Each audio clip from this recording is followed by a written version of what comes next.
Hey everybody, Nick here, also known as the Bearded Housewife, and welcome to another Witches, Bats, and Papercrafts video. Today I have a really fun shadow box for you. This is my Halloween house shadow box. Isn't that design just so much fun? That happy little jack-o'-lantern there in the front, that cool mystical background with the sky all lit up like that. It's just really fun. This project comes together really quick and I can't wait to show it to you. So let's grab our materials and get started.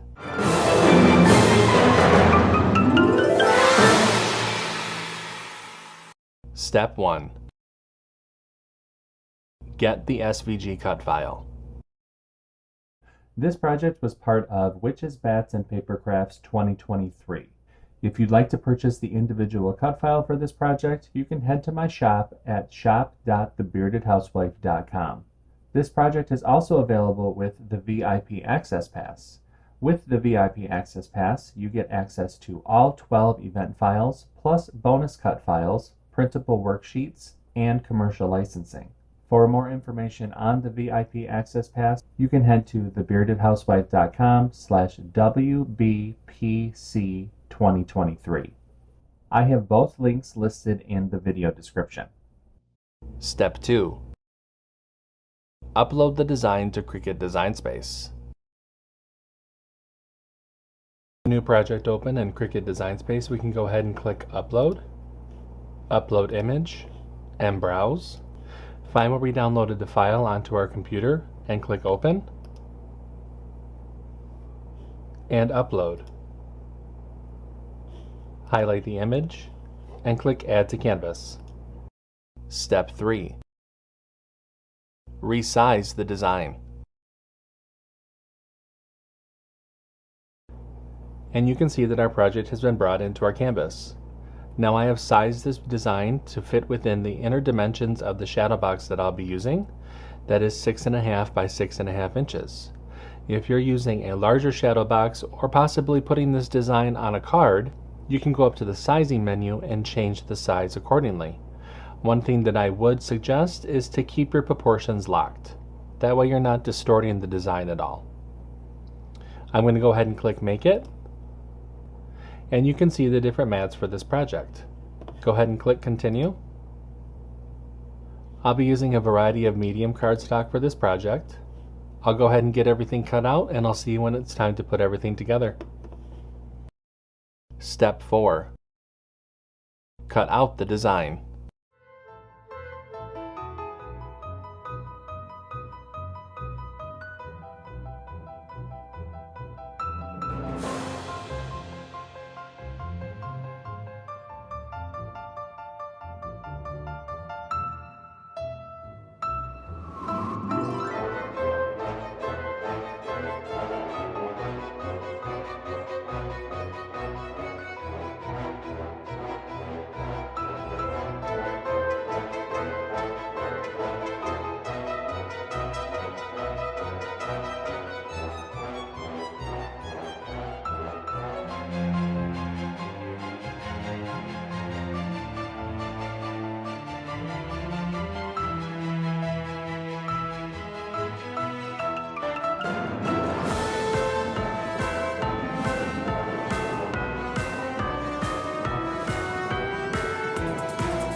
Step 5.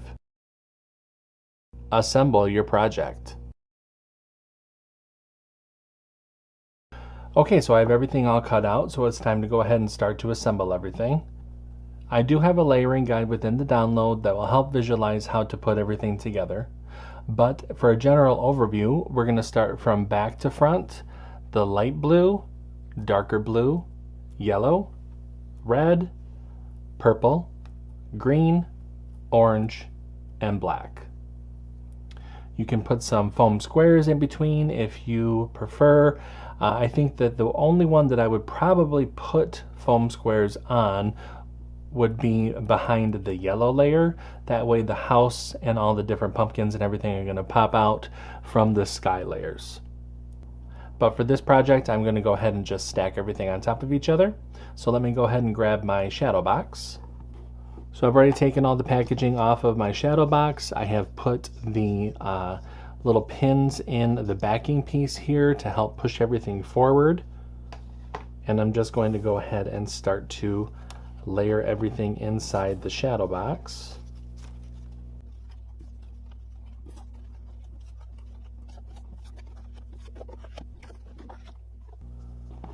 All right, and now I will place the backing on and close up the shadow box. And there is our fun Halloween house shadow box. Isn't that so cool? I love all the different colors. Definitely has that mystical kind of look in the background. Not super scary, just a little hint of whimsy and fun for Halloween. Isn't that shadow box so cute? I love the design of this one. It's just so much fun. If you make this project, I hope that you share it with me, whether that be through our Facebook group or through email. I would love to see your creations. Until next time, I'm Nick, I'm the Bearded Housewife, and I will see you at the next Witches, Bats, and Papercrafts video. Bye!